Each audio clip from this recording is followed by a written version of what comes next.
Elle, you didn't get the school record. Highly disappointed, I'm sure. In that. My bad. In the zone, looks like what Elle was doing tonight. Yeah, I mean, she was on fire, so you just got to find ways to get her the ball. If she's shooting 100% from three, you better be passing it up. Ever, or just why tonight? What felt good that off your hands that it was going in? Yeah, I was asked that. I don't think I've ever had a night 100% from behind the arc ever. So I will say in warm-ups, I missed for like 3 minutes straight. And I told Abby Draper, I was like, ooh, a little rough. But she said, bad warm-ups equals good game. And it's true.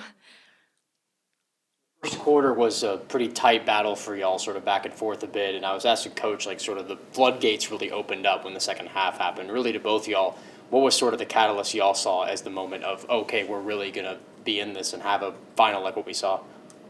Yeah, I mean, we knew that we could push on offense and just kind of, go with the flow and drive and kick. And when we came out in the third quarter, we just kind of went beast mode and found gaps and kicked it to each other, shared the ball really well. So we got players who can make shots, and that's what happened in the third. Yeah. Oh. Some studs. The top three players are really Hill, really good. Lyman, and Scalia. What did you guys do defensively to just take them out of their rhythm? Yeah, I mean, we just had a wall up. They're good finishers, so, just really staying in front, being physical, like you said, and just always keeping a hand up at all times. And just, again, communicating on defense. We're really connected right now, so we just got to keep that up. How can you describe looks harmonious, the 10 players, rotations, everything out there? Yeah. I mean, I'll say only having 10 players on a team is kind of hard, but I can honestly say that we're probably closer and tighter than we've ever been. And there's no other group of girls that I would want to battle with every day. Every single one of these people on the team has a major role, and especially with only 10, everyone knows that they need to come in the game, contribute, and not even in the game, off practice, everything. But just going back to what I said, I think like the 10 girls here, like we're all tighter than ever, and I think that's playing a huge part on why we have such success. Last year about making this place a tough place to play. You're now 19-1 the last 20 games. Describe that of why you've been so good in this building. Yeah, I mean, for one, it starts with Bison Nation. When you got an atmosphere like this, people don't want to come here. And like when we got fans and just the facilities and everything, it just gets us going. I mean, we walk out of the locker room and we're hyped up. It doesn't matter. Like, it's just a different feeling when we're here. And so it's the shack. Like, it's going to be hard, and we love it here. Next, describe that of the challenge of getting them here and trying to knock them off finally. Yeah, I mean, we got everything that we need to do it. So, I mean, just really prep and stay focused in these next 4 or 5 days of practice and, give it everything we got. Do you know Beth Bew, Shanley coach? You're too short of her record for threes. So. Oh, I don't think so. You don't know? No. Sorry.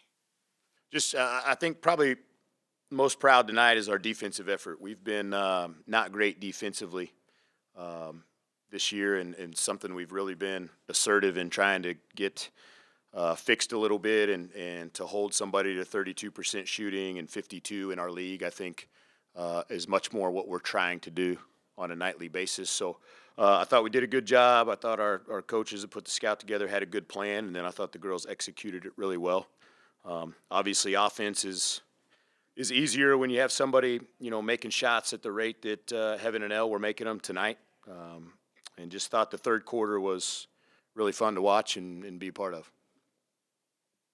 How do you kind of carry this play over into the rest of the Summit League when you've had these wins that have been these big, high wins these last few weeks of 20 points have been wins, and these losses that are 10-point? I mean, how do you sort of keep the consistency of these wins the next few weeks? I think, we don't really change anything we do. Our days are pretty patterned during the week in preparation. We have the same Mondays. We have the same Tuesdays, same Wednesdays. It doesn't matter who we're playing. The preparation's the same. And then you go out and you try to execute your plan. And obviously at different games, there's different circumstances that you have to navigate. But the mindset never changes. And on nights when it's going good, it looks like that. What's Elle done the last 6 games? Go scoreless at Montana State and then tearing it up. Yeah, I think she was, she's pretty hard on herself, and I think in the Montana State game, there were several circumstances in that game where we were just really poor, and I think that's the only game she's maybe ever had that she was scoreless. And I think she just, changed her mindset, was going to be a little more assertive here the last however many you said, 5 or 6, and she's just playing with confidence. She's shooting the ball with confidence. She's being more aggressive.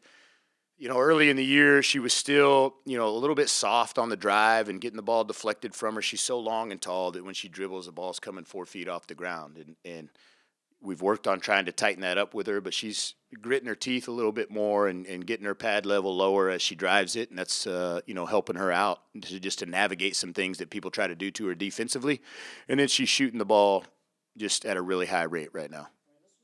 It's got some good wins, too. I mean, this was not...